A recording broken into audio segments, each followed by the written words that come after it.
Hi, I'm Fareed Zakaria. Education has never been more important to America's future. Supporting children's early development is the most important long-term investment we can make. And the best way to do that is to work with their parents. It is the educational levels of the parents, their ability to read and write and speak English, that has the most profound impact on their children's academic performance. Literacy Partners offers low-income and immigrant parents in New York City intensive free classes to help them build the skills they need to achieve success in today's world. It promotes a child's early development and school readiness. This is job training for the most important job there is, the job of parenting. It is a solution that works. According to the Best Plus test developed by the Center for Applied Linguistics, nearly 80% of the adult students gain at least one academic level and achieve their goals during the year. According to the surveys and reading logs that students themselves keep, parents increase the time they spend reading with children. That's the single best way to promote a child's early language development, and it rises by 40%. When he sees me read at night, then he will take up his book and he will read also. Not only that, according to the Head Start developmental assessments, the children of Literacy Partners students showed a minimum of 67% more progress on their early academic assessments than their peers in the same preschool. I've seen many efforts to break cycles of poverty, and I am impressed by the results this small organization achieves. I hope you'll join me in supporting Literacy Partners by visiting its website, www.literacypartners.org. Thank you and enjoy the flight. Immediate action required. Leave color en route area for a maximum of 30 minutes.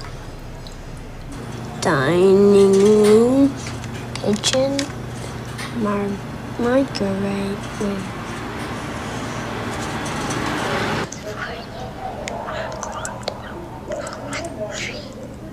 Keep out of reach of children. Take 2 tablets orally every 5 hours as needed. Do not exceed 6 tablets daily. Thank you.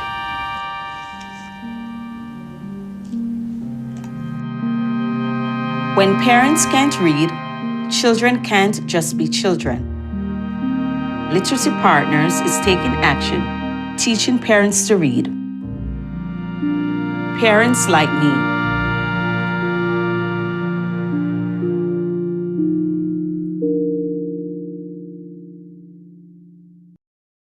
Hi, I'm Jasmine Jeffers from Literacy Partners, and welcome to our program. Tonight, we are proud to present an encore presentation of a very special program, the Champion of Literacy Award to Nikole Hannah-Jones. We first presented this program in the fall of 2020, before the presidential election, before COVID-19 vaccines were available, and before critical race theory had become a political weapon. In 2020, an awareness of racialized violence was sweeping our country, and in the months since then, we have witnessed countless acts of brutality against people of color, particularly the Black and Asian communities that we serve. Sadly, just a few weeks ago, a mass shooting occurred in Buffalo, New York, killing 10 Black people and injuring 3 more.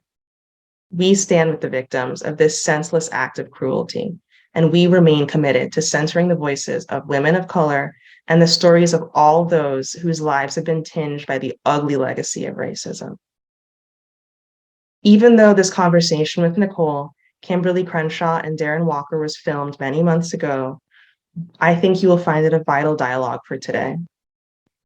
More than ever, we need to understand the roots of America's inequalities and promote a candid dialogue about what this means for the future of this country. Thank you for joining us tonight for this special presentation of the 1619 Project. We look forward to reading your comments and hearing your feedback.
evening. I'm Darren Walker of the Ford Foundation, and I am delighted to be the moderator for this evening's event. On this occasion, we celebrate literacy partners and the Champion of Literacy Award winner, a remarkable, extraordinary initiative called the 1619 Project. It is a brainchild of a remarkable and inimitable journalist. Her name is Nikole Hannah-Jones, and we will hear from her later this evening. But first, let me introduce Jake Silverstein, the editor-in-chief of the New York Times Magazine. Thank you, Darren. I'm thrilled to be here tonight with literacy partners to celebrate the work of the 1619 Project and its Pulitzer Prize-winning creator, Nikole Hannah-Jones. By now, I think everybody knows about the story of the 1619 Project. It's a project that Nicole conceived to mark the 400th anniversary of the moment in August of 1619 when a ship arrived near Point Comfort in the English colony of Virginia, bearing a cargo of enslaved Africans. These people were the first enslaved Africans brought to the English colonies that would become the United States, and their arrival marks the beginning of American slavery. Nicole's vision was simple but powerful, that this year of 1619 marked the beginning of not just American slavery, but of the American story. A story about racism and inequality, to be sure, but also a story in which the struggle for Black liberation has played a central, heroic, and defining role. Nicole's vision was that 1619, as much as the much better known year of 1776, should be considered a foundational date in this country, that people should know that year, and they should know what it stands for. This vision animated an ambitious special project from the New York Times Magazine consisting of a special issue, a special broadsheet section, a 6-part audio series, and an educational curriculum developed by our partners at the Pulitzer Center. The magazine issue contained a series of historical essays. Each of them showed how phenomenon in contemporary American life can be traced back to slavery, to the anti-Black racism that it spawned, and to the struggle to resist it. These essays unsettled dominant narratives about our past that have prevented us from understanding and coming to terms with our own history. Nicole was the creative genius behind this project. Not only did she conceive of it and lead it, she wrote the main essay, which quickly became one of the most widely read articles that the New York Times Magazine has ever published. It also went on to win a Pulitzer Prize for feature writing. Today, more than a year later, we are so proud of the impact that Nicole's vision has had on the world. We're in the process of developing the magazine issue into a book with Penguin Random House, and we're working on film and television adaptations as well. And meanwhile, the curriculum that was developed based on the 1619 Project is being used in more than 4,000 classrooms in all 50 states. So the 1619 Project has had a huge impact, and it has also sparked furious response.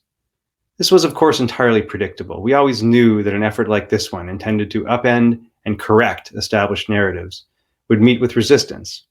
When you're challenging dominant beliefs, prejudices, and mythologies, you're sure to be met with resentment.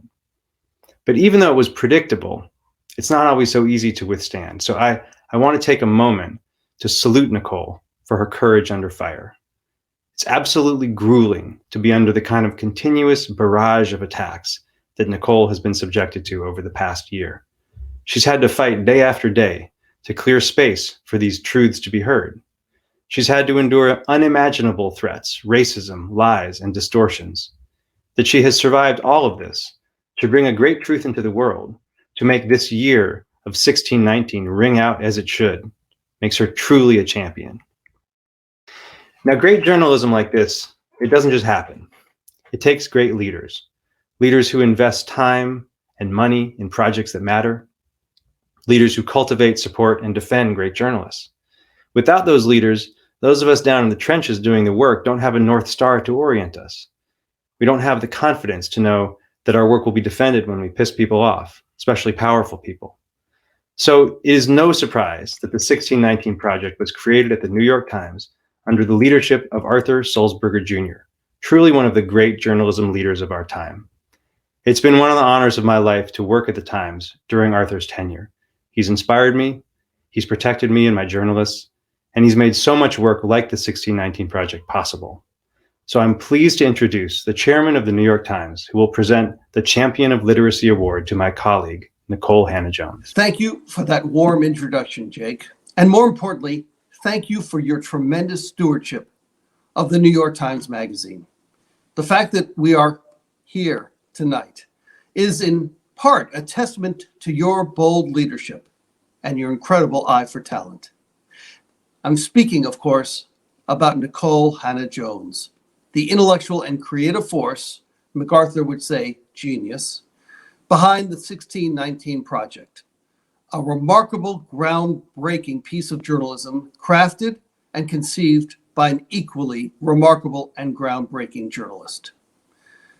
One whose passionate and an unflinching pursuit of the truth has deepened our understanding of slavery's sweeping legacy on the United States of America.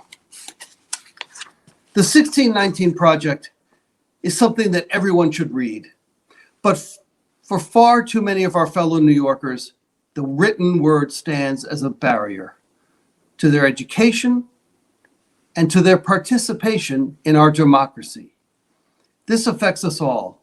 An informed citizenry is vital to a functioning democracy, and the best way to secure that outcome is to ensure every citizen has the ability to read and to write. Fortunately, Literacy Partners has dedicated itself to this critical cause. The New York Times has been proud to support Literacy Partners' work through the Neediest Cases Fund, an effort that has raised awareness and over $300 million for causes like adult literacy since the fund's inception in 1911. But we are here tonight to talk about another year in our nation's history, 1619, and to recognize the person whose work has placed 1619 at the center of our national conversation. It is my honor to introduce the recipient of this year's coveted Champion of Literacy Award, a writer whose work embodies the best traditions of our country and of the New York Times, Nikole Hannah-Jones. Thank you so much, and thank you to Literacy Partners for this tremendous honor. Black people were the only people in America for whom it was ever illegal to read. It was because the white people who enslaved Black Americans understood that literacy led to liberation. If enslaved people were literate, they were able to write passes for freedom. They were able to read the revolutionary text that said that men and women were born with inalienable rights. They were able to find out that there was an entire abolitionist movement led often by other Black Americans who had gotten free that were calling for their liberation. And so there were laws all across the South preventing Black people who were enslaved, and sometimes even those who were free, from being able to learn what for many people was a basic right. But Black people have always fought for literacy. At times they stole their education, even when it was illegal, even when being caught reading or teaching to read could lead to physical punishment, torture, and even death. They still fought to find ways to become literate. Some of them put together their pennies and purchased the Webster's Blue Book Primer so that they could teach themselves in the few hours each night that they had on their own. Some of them founded secret schools in churches or held in the slave cabins. Some of them dug pits in the forest. And on Sundays, the one day that they had some time to themselves, they would go into the forest and they would go into the pit and they would hold these freedom schools. Others would eavesdrop on the white children that they were to serve as their children were being tutored, and they would learn literacy that way. Yet even despite all of these efforts, 98% of the enslaved could not read at the moment of emancipation. And so one of the first things that Black people did at the end of slavery was they took the tiny amount of money that they managed to obtain and they built schools. And they built schools for themselves. And you would see Black people, children, going to schools, but also parents, once they worked all day in the fields, would come into the schools. And there are even stories of 80-year-old and 90-year-olds who just wanted to learn to read so they could read the Bible for themselves once before they died. But even these attempts at self-education were thwarted. And you have stories of all across the South and even in the Northeast of Black schools being burnt down, of teachers being whipped, of students and parents who dared to seek an education being punished for that. Because there was an understanding even after slavery that you could not keep a population exploited if that population was educated.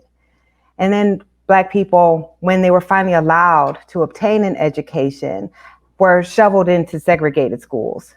And oftentimes, even though Black people were paying tax dollars for these schools, white schools were funded at 30 to 40 times higher rate than the schools for Black children. Basically, there's never been a period of time in the history of this country where Black children have received an equal education to that of white children. And even today, schools that serve Black and brown children receive billions of dollars less in funding than schools that educate a majority white population.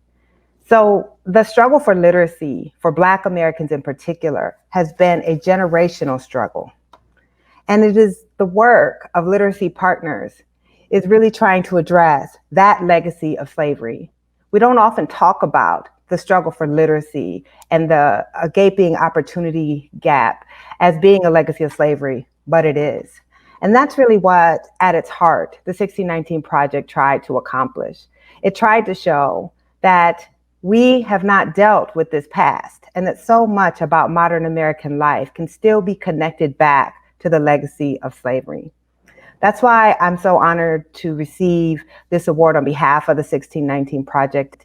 This project was intended to honor the resilience, the resolve, and the struggle of Black Americans, to force an acknowledgement of the continuing legacy of slavery, and to understand that education has always been a big part of what this project was trying to do. We, through this project, were trying to obtain for Americans a different type of literacy, a historical literacy, a racial literacy, a literacy that actually allows us to confront who we really are as a country so that we can become something else. Without this type of literacy that you find in the 1619 Project and all types of historical and sociological works that social scientists and scholars have been doing for decades, we don't have an ability to truly understand the country that we're in right now. So I feel that this work is very much a partnership with the work of the Literacy Partnership. It is of the same type of drive, which is to understand that it is education that leads to liberation, and it's education that remains a primary driver of inequality. And I can't be more grateful for this recognition, but also for the work that the Literacy Partners do. So thank you very much. Thank you, Nicole, for your profound, prophetic remarks about the work of Literacy Partners and its connection to the 1619 Project. You have made an indelible contribution, not only to scholarship and culture, but to how we think about the founding of this nation and how we must go forward. And so tonight is really about connecting the mission of the Literacy Partners and your work which rightly won a Pulitzer, a recognition in the field of journalism that is rare. And I know that I speak for everyone who is a part of Literacy Partners in saying congratulations to you. You have made a monumental contribution to our nation. I'm going to bring in someone you and I know and respect a lot. Her name is Professor Kimberlé Crenshaw. And she too is someone like you who changed the way we think. I remember reading the first critical race theory article. I was trained as a lawyer. I went to law school, but I never understood jurisprudence the same way after I read the critical race theory paper. So I'm delighted to welcome Kim with us and looking forward to our conversation. Thank you, Darren. I'm really excited to be part of this conversation. And Nicole, congratulations, well-deserved recognition for changing the national conversation. Thank you. Thank you so much. I just want to start with you first, Nicole, and then Kim. Nicole, did you, when you embarked on the 1619 project, did you think that you might actually have the impact that you have had? Did you think that you would change the way we understand the founding of this nation? So thank you, Darren. And I'll answer that question in a second. But first, I just need to show some appreciation to my sis, Kim, there. Much like you, Darren, when I first read critical race theory, it was like all of the pieces that had been in my mind were connected in a way that just, it was like the most natural thing in the world, but I'd never seen it spelled out that way. So, you just so profoundly shaped my own thinking, and people who have tried to detract from our work in recent weeks try to use critical race theory as a slur, but I proudly say that critical race theory helped shape my thinking as a journalist and the 1619 project. And so I owe such a great debt to your scholarship. So just thank you. As for your question, Darren, absolutely not. You would have to have some crazy amount of hubris to expect that you would produce something that would ultimately have the impact the 1619 project had. Actually, right before it published, I had a great, almost paralyzing anxiety that I would have somehow gotten the Times to support this project and put all these resources to this project, and it was going to publish and nobody was going to care, and that I'd never get them to do and support anything like this again. So I absolutely had no idea. What I did know was that we had been unflinching, that we had been uncompromising in the work that we wanted to produce, that we had some of the most brilliant Black minds who were taking part of it. I knew we had produced something that was powerful, but as you all know, the quality of the work doesn't necessarily mean that it's going to go into the world and get kind of widespread recognition or that people will take it in. So there was a moment right before we published when Jake Silverstein asked, what's your ultimate, your biggest ambition for the project, if your pipe dream for the project? And I said simply, I want Americans to know the date 1619. And it seemed ridiculous that, you could produce a work of journalism that could kind of force a date into the national lexicon, but somehow that has happened. And even Trump supporters who, say they hate the project, I don't know if they've read it or not, they also know the date 1619. And that's a powerful thing. So no, but the short of it is not at all. Well, Kim, when did you first hear about the project? And when you read it, when you actually got your copy of the magazine, at least for me, I needed to tactically fill it. Yes. What did you think? What did you think? You had to go out and get it, Yes, and exactly. I bought like 5 newspapers, so I knew that I would have them across all of the places that I travel. I remember I heard that it was coming, at first, and I was, first of all, honestly astonished that this was coming out in the paper of record. I wouldn't have been surprised if it had come out in some of the presses that I knew, but I was astonished and excited about it. When I finally got my hands on it, my first thought was, okay, how many of these articles am I going to be able to use in my civil rights class? Because the first quarter of my civil rights class is basically retelling the story of how the Constitution came about. And that is challenging work to do anywhere, but especially in a law school. And I'll tell you why. When I first started teaching, one of the biggest controversies that had happened in law teaching was Derek Bell, who was an icon to a whole generation of race law scholars, had been teaching in a visiting position at a law school that I won't name. And in his constitutional law course, he started the course with the establishment of slavery. So slavery comes first, and then the Constitution comes in. And that is a way of telling the story in which you understand that the Constitution was largely created to facilitate slavery, not to fight against it. And that's a fundamentally different baseline from which to talk about law, right? And it's a different baseline from which to talk about the 13th Amendment and the 14th Amendment. It's sort of like we're starting over again. Well, because he chose to teach it that way, students petitioned against him, and the faculty and the dean in this law school decided that they were going to have to teach an alternative course in constitutional law, and didn't tell him the reason they were doing it was because there were complaints about the way he was telling the story of the Constitution.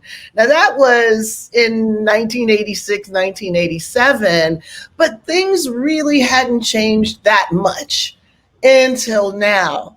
So when the paper of record basically says it is legitimate to start telling the story of this republic, not at the moment that the Constitution was created, but based on the distribution of property, the preferences, the institutions that were in place at that point, that is a sea change. Not just for lay people, but for all of us who are basically teaching a new generation about how to think about the country that we've inherited. So I was clicking my heels, and the fact that, as Nicole, you said, whether you are a critic or not, you cannot unlearn 1619. It means that now the debate is about that. And to that very important extent, it doesn't matter what the new 1776 commission is going to do. You have changed the conversation. You've inserted something that people will have to grapple with. And I can see that both of you are in sisterhood in part because you're both brilliant, but you also have both radically disrupted normative thinking and years of historical construction. So talk about, Nicole, starting with you. Both of you experienced tremendous challenges because you were putting into the marketplace of ideas that challenged the status quo. And talk about that as two Black women, both award-winning, both coming in with no apologies for your brilliance and asserting yourselves into this marketplace of ideas. It has not been without pain. I don't know what you want me to add to that. That would be correct. The thing is, though, when you are a Black woman of a certain tradition, you have been fortified for this. If you studied other Black women who came before us, then you already knew what to expect. It doesn't mean that it's not stressful and that it doesn't hurt and that it's not exhausting, but it's almost as if there was not the pushback, I would not have succeeded, because that would have meant I was telling a comforting story. It would have meant I was telling a story that had already been told before. And when you want to challenge existing narratives, especially in a country where from our first breath, we are drenched in this idea of exceptionalism and this idea that we were the freest, most liberatory, best country in the world. Black people have always known a different side of that story. So it's been fascinating to see the response and the pushback and the duration of the pushback, because I actually didn't think I was telling that radical of a story, frankly. And as you know, Kim, this is all relying on, and as you know, Darren, this is all relying on scholarship that has been ongoing for decades. David Blight, who no one would call a radical, said that anti-Blackness is in the DNA of this country, right? I mean, these are not radical, but I think what is, as you said, it's in the paper of record. People were not expecting to see a popular history in the paper of record that turns this idea of American exceptionalism on its head and actually says Black people are the most exceptional thing that this country has produced. And it was who it was produced by. I certainly think a lot of the ire is because who I am as a Black woman. You've seen again and again people saying I wasn't humble enough. I didn't give enough deference to historians who didn't even write about slavery. So it's all of those things, but I'm not bothered by it. It was just expected. And I can tell you again and again through the months, it has constantly been other Black women who have reached out, who have made sure I was okay, who have held me up. And I just see it as a proud part of a tradition in this country. Okay, other Black woman who has held her up. What do you have to say? Nicole hit every point of it. A lot of the ideas that we have integrated into the work have been there. But I do think that the idea, the nerve that we Black women are talking back to dominant narratives, that, we actually have the gall really to, say, all this stuff that you guys talk about, that you celebrate, that you attempt to whitewash. We're not having it, and here's why. I think it would be edgy when it is spoken by people of a different race and, frankly, of a different gender. It's independent thought. It's really forcing us to think. And I think that the role of Black women in society has rarely been understood by the dominant culture as the people that force us to think. Largely because the things that we have produced have either been taken over by someone else or dismissed. I think about Ida B. Wells, for example, who is the author of the anti-lynching campaign. Absolutely. Right? And the ways that she talked about it and the courage that she performed in actually going to these places and educating and educating herself and telling the public what the truth is. It was just too hard to hear that, from a Black woman. And she never got the recognition and, frankly, the support that she was due. And even when her campaign ended up being such an important part of our anti-racist history, it was only when other people actually took it over. Right. So this has been, our history. I think that the one thing that is different about this moment is that there is a far more direct connection between those of us who are doing this work and the public who's receiving it. So the ability to just take us out of the things that we do isn't as great as it might have been in the past. And as Nicole said, there's a fierce collection, of Black women out there who do have our back and are willing to step into the fire, with us, recognizing that it's not about us as individuals, it's about us as a people and us as a nation. And for us to be able to continue to tell these stories is important for the futures that obviously we want to imagine a different future than the one that we're set on, right now. Yeah, because Ida B. Wells didn't have a Kim Crenshaw. She didn't have a cohort of sisterhood who were powerful sisters. Kim, you and Nicole both talk about collective memory. Nicole, I want you to talk about this idea of collective memory and how it works into the 1619 Project. Yeah, I mean, in the end, that's what the 1619 Project is. It is challenging our national memory. It is forcing us to ask and question, how do we come to know the stories that we know, and how do we come to believe the things that we believe, and that those were intentional decisions that have to leave out an awful lot of the story. And I've always said that Black people are the most inconvenient aspect of the American narrative, because for every story we want to tell to glorify this country, Black people are over there off in the corner saying, hold up a second, that's not quite right. And we've been told that we have to suppress those stories. We have to not talk about that Virginia was the most wealthiest and most powerful of the 13 colonies, that it was an enslaver who drafted the Declaration. It was an enslaver who was the father of the Constitution, the father of the Bill of Rights, the first president of the United States. We have been told that we have to just kind of ignore that. That's an intentional decision. These are not about facts, as critics have said. It's about the shaping of a national identity. The question that you and Kim are dealing with in some ways is the erasure of Blackness from that historical narrative.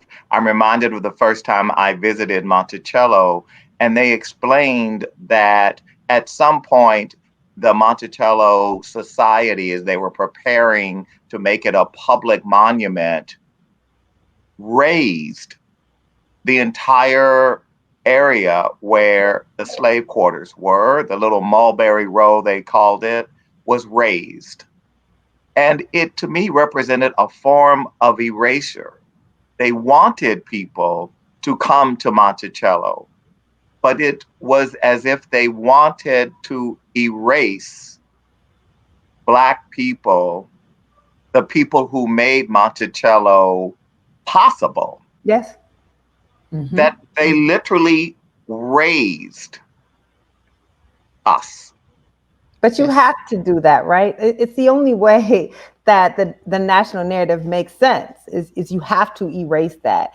I literally, there was a guy arguing on Twitter with the official Monticello Twitter account, because I tweeted that if you go to the back of Monticello, you can see the fingerprints of the enslaved children who made the bricks. And the man was like, that's not true. Enslaved children weren't working on this plantation. And the Twitter account of Monticello gets on and says, yes, that's actually true. Here's the picture. And he told them they were lying. So that tells you, right, the investment that we have made. And the difference is, when you think about a place like Nazi Germany, they can erase Nazism because Nazism was a small period in a country that had already existed for centuries. We can't erase slavery because we were founded in it, and our founders were deeply embedded in it. So to purge that history, we have to purge our foundation. And that's what makes it so challenging. So instead, we just have to erase. And it's a physical erasing, and it's a psychic erasing. And that's what we're getting. That's the pushback against our work. And you know, just to build, Kim, what do you say on this from the legal scholar perspective?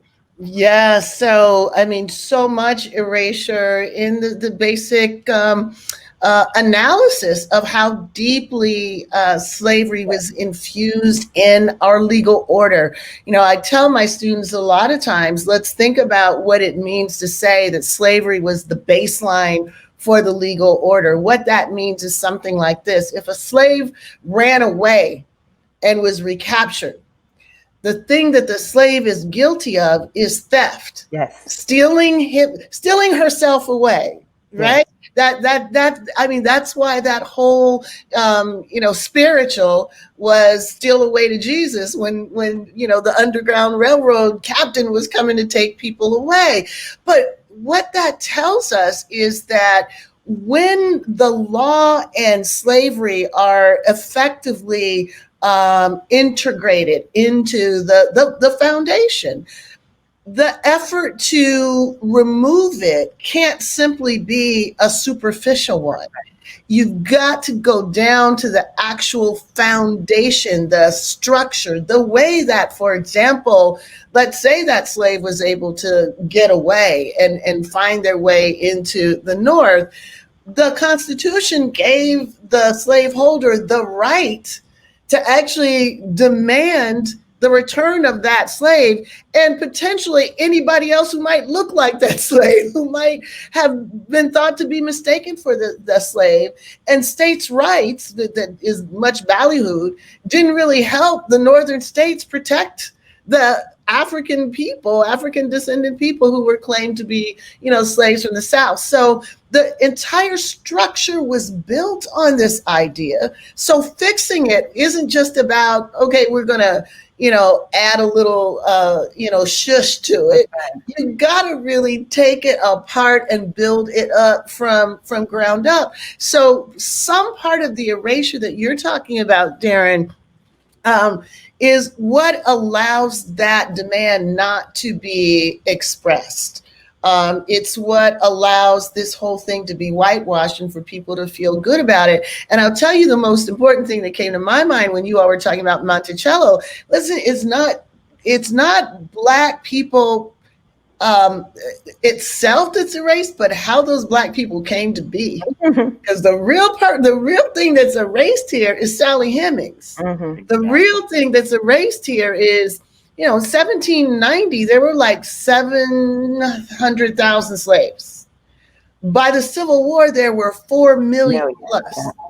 How did that happen? Because the end of the importation of the slaves was 1808. So slavery became its own self-perpetuating marketplace. And how do you reproduce it? You reproduce it by the industrialized rape and abuse of Black women. That's a part of history that's completely erased, right? We don't talk about it. And consequently, we don't talk about what the contemporary dimensions of that are right now. The way in which Black women's sexual autonomy is subject to stereotype, the way that Black women's ability to parent their own families is subject to, analysis of pathology, the way in which being safe in our own homes isn't an expectation that anyone has a right to have enforced. So yes, Dred Scott was singularly illustrative of the idea that Black people have no rights that whites are bound to respect. Black women's history tells us that Black women still don't have rights that the police are bound to respect. So these are the erasures that allow these things to go on uninterrupted. I think it's why we have a president who said, we cannot teach this stuff, because in the same way you don't want slaves to be able to read, you don't want other people to be able to learn this stuff. Once you learn this stuff, you don't look at the society in the same way ever again. Absolutely. So now we understand why Professor Kimberlé Crenshaw's course is always oversubscribed. So let us go to questions. We have a few questions from folks who would love to hear from both of you. And the first question is from Tanya. Thank you so much. It's such an honor to be listening in on this conversation. It's thrilling. And, a little bit alluding to some of the trauma that you were speaking with in terms of the experiences of Black women on a personal level, I would love to know whether either of you have a mental, physical, and spiritual practice that enables you to balance the work that you're doing along with self-care. How do you do it? Nicole, you want to take that one? No. I have, come on, Nicole. I get that question all the time. All the time, right? I don't have a good answer. I haven't learned it. It's only been very recently that I've been able to accept that that it's not indulgent to think about such things. It always felt like, when you study history and you understand what our ancestors have been through, that I'm, able to get paid to write for a living at the New York Times. It felt very indulgent to be like, oh, this is so hard. I need to figure out self-care. But with that said, the 1619 Project damn near killed me. Physically, mentally, it was a very difficult year. I was definitely drinking too much, eating too much, very stressed. And a very dear friend of mine pulled me aside one day and said, Nicole, you cannot do this work if you're not here. So I know you don't feel like you need to figure out how to take care of yourself. But if you work yourself to death, if you let this work kill you, then they win and you can't do this work. So. Black women have often not felt entitled to the idea of nourishing themselves and their bodies and their minds and their spirits. You've earned the right to do that. And I think Tanya probably agrees with me. So we're going to go to the next question. And this is from Davika. Davika, you're up. Hi, so I'm an educator. I work up in Harlem at a elementary school. And as an educator, I'm interested in what you guys have found works best when trying to reach audiences that aren't naturally seeking to rethink their worldview, whether it's because of opposition, apathy, pessimism. How have you guys in each of your respective fields found that you get people to listen that aren't already listening without softening the truth? You can go first this time. Okay. I was thinking, what's my answer to that? Because it's, honestly, for me, there's no formula. Often it's hit or miss. Mm-hmm. But because I teach in a law school classroom, and we can kind of do whatever we want, I often put students in the position of having to occupy the contradiction. And see how they work their way out of it in order to confront the tension. So, for example, we start the class with an exercise where I'll say, all right, we're going to have a debate. We are reconstituting ourselves as Congress, and we're going to debate reparations for centuries of slavery, and you start and let's see what happens. And so, the side that's against will really make the strong case that, we don't have anything to do with slavery. We weren't even here. We didn't benefit from it. Not our responsibility. And then I'll stop. I say, okay, we're going to change the proposition then. So what we're going to talk about is, okay, we are going to celebrate. We recognize July the 4th is a really complicated holiday. So we're not going to celebrate July 4th anymore. We're going to celebrate Juneteenth. It's got its own complications, but that's the moment of freedom. All right, argue that. And the argument is completely flipped. At that point, it's like, well, that's our heritage. Right. That's where we come from. How can we give up this legacy? And I was like, okay, so how do both of these ideas exist in the same conceptual plane? How do you make sense of, on one hand, not wanting to own the aspects of our history that created the aspects of the history that you want to celebrate? Mm-hmm. And that then becomes the conversation on the first day. So many times people come out of that, at least, as we were saying with Nicole earlier, they at least have to grapple with the contradiction. And if you can get people to see it and grapple with it, then that becomes a conceptual sort of apparatus onto which other information, can be packed into it. That's a great answer. I'm a storyteller, so I am always trying to, as a journalist in general, you don't want to tell people a story that they already know. People don't want to read stories that they already know. So I'm always trying to find what is the novel way to get into it. What is a way that you can disarm the reader so that they'll actually have enough curiosity to read something that they wouldn't ordinarily read. Honestly, much of my work are the people who think that they're on my side, but actually aren't. So for instance, when I did the piece on choosing a school for my daughter in a segregated city, that piece was written to white liberals who say they believe in equality, but maintain segregation. So how do you, they come into it thinking the story is about to be one thing, and then it actually is something else. And the way that I tried to do that with the 1619 project was every piece that I selected for it had to be surprising. I didn't want to write about the modern legacy of slavery in ways that everyone already knows. That's one of the reasons, as much as I write about education, the education is not in that piece. I think it's it's not shocking to people that our systems of education have a legacy in slavery. But to take on democracy, to take on capitalism, to say this is why we have traffic in cities, to talk about sugar, we were trying to do things that were very surprising so that you would want to actually read, because you're like, what the hell does traffic have to do with slavery? And then even in my own essay, I start with the American flag and my dad's patriotism. That was a way to connect to white readers who immediately saw that flag and felt disarmed. And then, of course, I'm going to go down and once I get you in, I'm hoping to destroy everything that you ever believed. But I'm giving you an entry point that can disarm you, and I think that's been the way that I've tried to do it. And as you said, Kimberly, like sometimes it's successful, sometimes it isn't. I think we're all trying to figure out what works, and you just never really know. But those are the tools I use. Thank you for your question. Thank you for teaching our children. Yeah.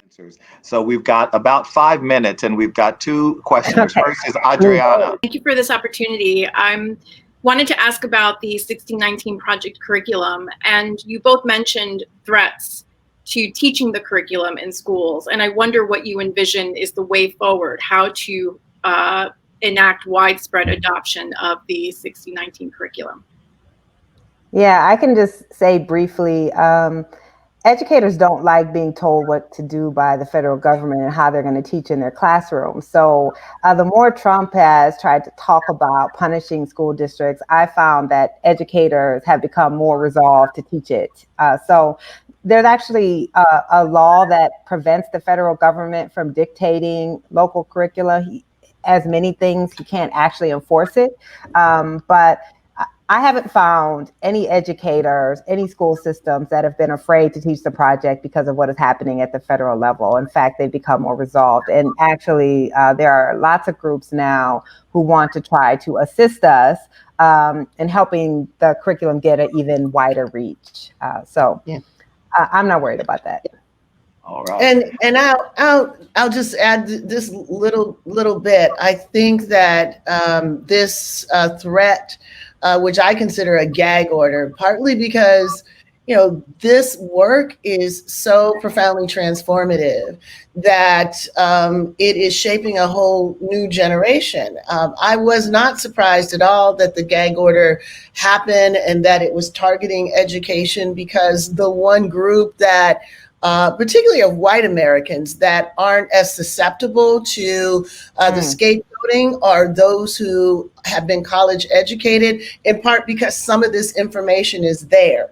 So the idea to take it into pre-K, through 12th grade is a brilliant way of expanding access to the truth about the American society, and it's exactly why he and others are going after it. One of the things that I did learn just yesterday is that parents initially in private schools, some of them are getting onto the bandwagon and basically pressuring their schools not to teach 1619, not to teach anti-racism, not to teach intersectionality, and so on and so forth. So when you raise the cost of doing something, some people may fall out. And that's why everyone needs to be worried about this executive order. It's not just the federal government, it's not just contractors, and it's not just higher education, and it's not just vendors.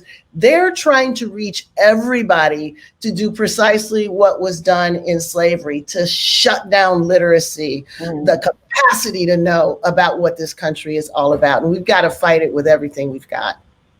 Yeah, I'm just going to quickly add to that then, because one thing that I do think has been much more successful than Trump's executive order has been the right-wing campaign to discredit the project. Because I think where that's more effective is it has parents and some educators questioning the veracity of what's being taught. So then they're saying, well, it's not that we don't want them to learn about slavery, but we want them to learn the facts about slavery, and this project is not factual. So that has actually been far more concerning to me than what Trump is doing. I think it's crystal clear for a lot of people, but it has been that effort to really attack the credibility of the journalism that has had more of an impact. I've seen some petitions. There's a petition in Beverly Hills Public Schools that some parents have done. And they're citing these right-wing articles that are trying to discredit it as to why it shouldn't be taught. And just remember, things do get discredited. You know, welfare got discredited, affirmative action got discredited. Absolutely. So these lies can actually bring down things that are incredibly valuable to us. So it's important to fight the lie. Yes. Indeed, but you weren't around when affirmative action was being fought. So the two of you weren't around. So let's just be clear. It's a new day. Final question from Gail. You are up, Gail. First, thank you so much for your contributions to the world. It's very humbling to be part of this. I am a sexual assault prevention educator, and I know what it's like to present content that triggers defensiveness because it challenges people's identities. I wanted to know how you structured the 1619 project as a curriculum that not only challenged identities, but provided space for people to reflect and move forward. Thank you for that question, and thank you for your work. First, I'm gonna say I didn't create the curriculum. I'm a journalist, and I just helped create the journalism, and the Pulitzer Center then turned it into curriculum. But what I hoped that the project would do overall is by building that history in and connecting that history to the present. That to me is what makes the project stand out. It's not just about the past, though it's giving you. So one, we know in America we don't really learn history at all of any type, and certainly don't learn much history about slavery and the 100 years of racial terrorism that followed slavery. So I've always felt it's impossible to talk about where we are today because people don't have enough information about how we got here to truly understand it. But it's also not enough just to say this is what happened in the past. You have to help people draw these connections to the country that they're living in right now. And that to me was the power of what we did. It gave people that foundation upon which to understand their country, but also to directly look at their country and see why it is like it is. Before the coronavirus shut down real life, I was traveling all across the country and speaking to high school students everywhere from some of the poorest schools in Newark to the Magnet High School in Chicago. And I heard again and again from kids who said they were able to understand their own community. They could look and see all of these things that they saw and they didn't understand. Why does a Black neighborhood look like this? Why does my school look like this? Why, all of these questions they had, and the history they were being taught did not help them understand the country they were living in. And the 1619 Project helped them to make those connections. And the way that I saw so many educators using it was they would have the students then look at something in your community and go research it and find out its own connections. And that to me was really the power. I've always said, one, this is not the only story. This is not the only narrative. It's never been intended to be the narrative. It's been intended to be a supplement and to really, I just want people to question what it is they think they know about their country and how they came to know it. And it is in that questioning that I hope that you will continue to question and continue to want to read and continue to want to learn more. And it is that questioning that leads one to have an openness that many of us don't have. So that's how I structure the project, and that's what the curriculum was largely built off of. Thank you for your question. Well, I would like to continue this conversation, but we must bring it to an end. I want to thank Professor Kimberlé Crenshaw, great, eminent legal scholar, and to, again, congratulate Nikole Hannah-Jones on her award as a champion of literacy. And this has been a remarkable conversation. I am enormously grateful to you two women for spending this occasion with me and us. Thank you. Thank you so much.